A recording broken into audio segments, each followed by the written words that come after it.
Hello అండి అందరికీ ఈరోజు స్పెషల్ సగ్గుబియ్యం సేమియా కలిపి పాయసం చేస్తున్నానండి. నా స్టైల్లో ఎలా ఉంటుందో చూద్దాము. ఫస్ట్ అయితే గీ వేసేసుకొని డ్రై ఫ్రూట్స్ మంచిగా ఫ్రై చేసుకోవాలండి.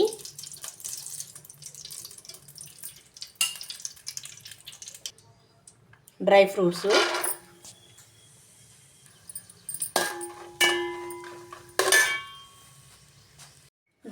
ఫ్రై అయిపోయాయండి. ఇప్పుడు సేమియా ఫ్రై చేసుకుందాం.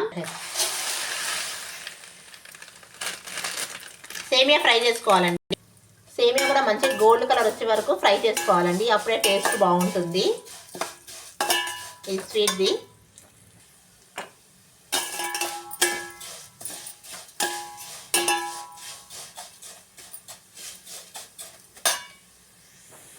మీలో ఎంతమందికి ఈ సగ్గుబియ్యం సేమియా కలిపి పాయసం చేస్తే ఇష్టమో కామెంట్ చేయండి.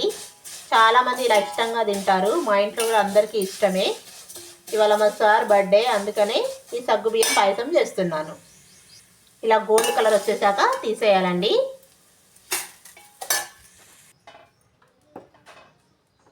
ముందుగా మనం నానబెట్టి పెట్టుకున్న సగ్గుబియ్యం అండి. కొంచెం వాటర్ వేసి సగ్గుబియ్యం వేసేయాలి. ఇందులో మిల్క్ కూడా యాడ్ చేయాలి. ఇప్పుడు ఇందులో మిల్క్ వేసేయాలండి.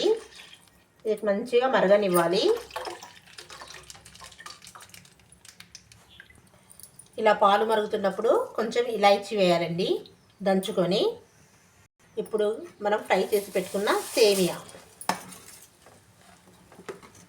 వేసేసి మంచిగా కుక్ అవ్వనివ్వాలి.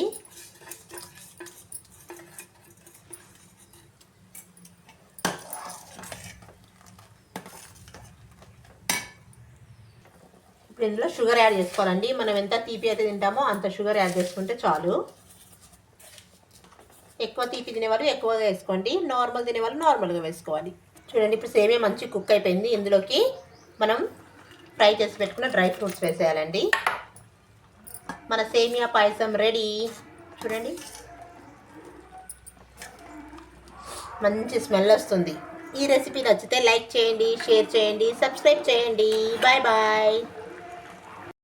సేమియా సగ్గుబియ్యం వేసి పాయసం చేశానండి. ఇదొక స్పెషల్. ఈరోజు స్పెషల్స్లో ఇదొక స్పెషల్ అన్నమాట.